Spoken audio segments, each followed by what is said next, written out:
Hello guys and welcome back to my YouTube channel. This video is gonna be the third and final part of the 10 English words commonly mispronounced by us Filipinos. But before we proceed guys, don't forget to hit the subscribe button and notification bell for you to be notified once I'm going to upload new video in this channel. So let's get it on.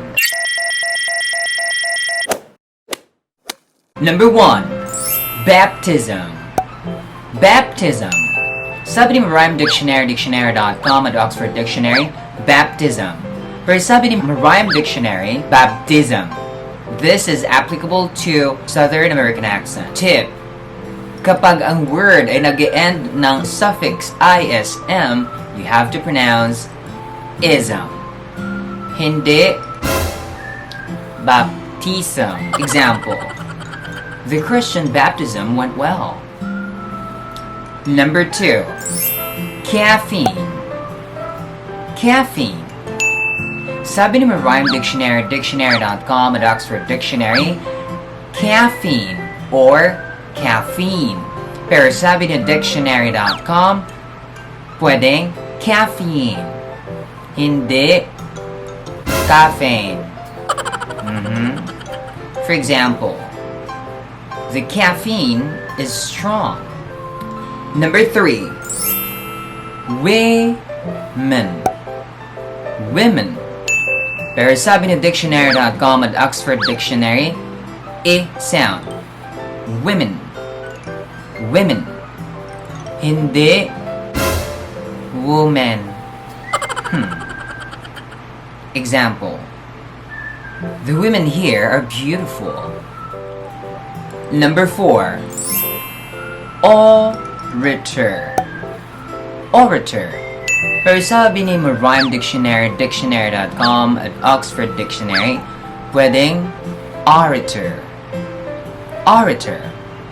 Hindi orator. For example, the orator is convincing. Number 5. Tortoise. Tortoise. Hindi tortoise. For example, there is a difference between a tortoise and a turtle. Number 6. Bow. Bow. Hindi bowl. For example, sorry. There are bowls in the pantry. Number 7. Comforter. Comforter. Sabi ni dictionary.com at Oxford Dictionary, pwedeng comforter.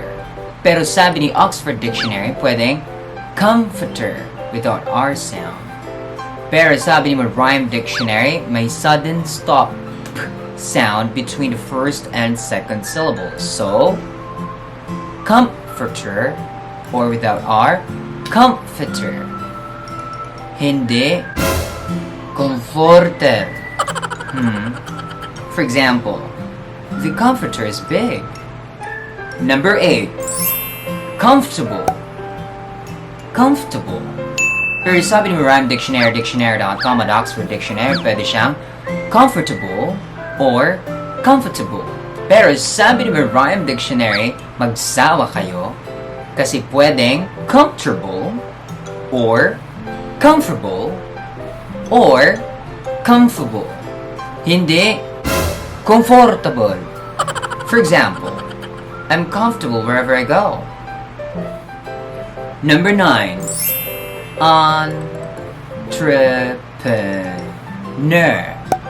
Entrepreneur. Pero sabi ni dictionary.com and Merriam Dictionary, pwede siyang entrepreneur.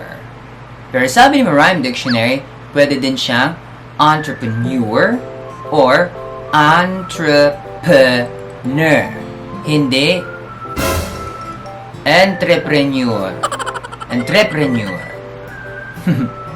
For example, the entrepreneur doesn't seem right. Number 10.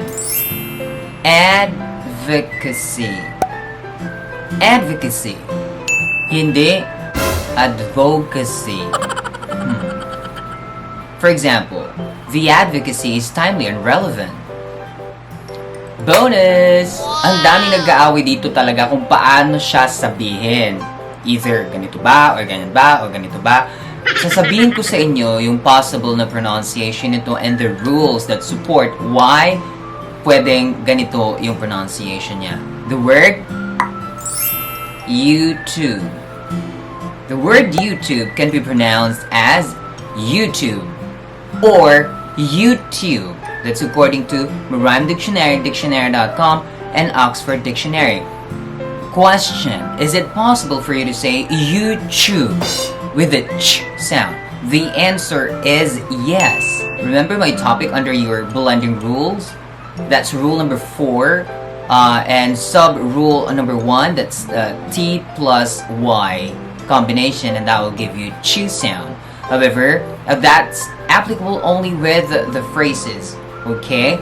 However, what if it's gonna be your vocabulary? Well, it's possible because the rule will change and that will give you T plus your U. T plus your U combination will give you chew sound. So for example, mature, another mutual. Therefore, the word chew can also be possibly pronounced as chew. Okay? So, YouTube, or YouTube, all possible. Lahat po. Walang mali doon, ha? Huwag magtalo-talo. Okay? We're good. Review time! Baptism. Baptism. Caffeine. Caffeine.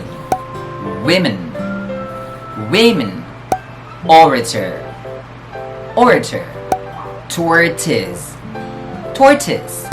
Bowl. Bowl. Comforter. Comforter. Comfortable. Comfortable. Entrepreneur.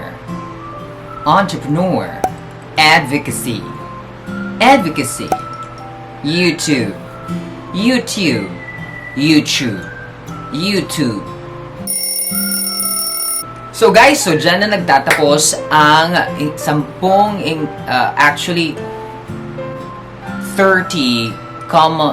English words commonly mispronounced by us Filipinos.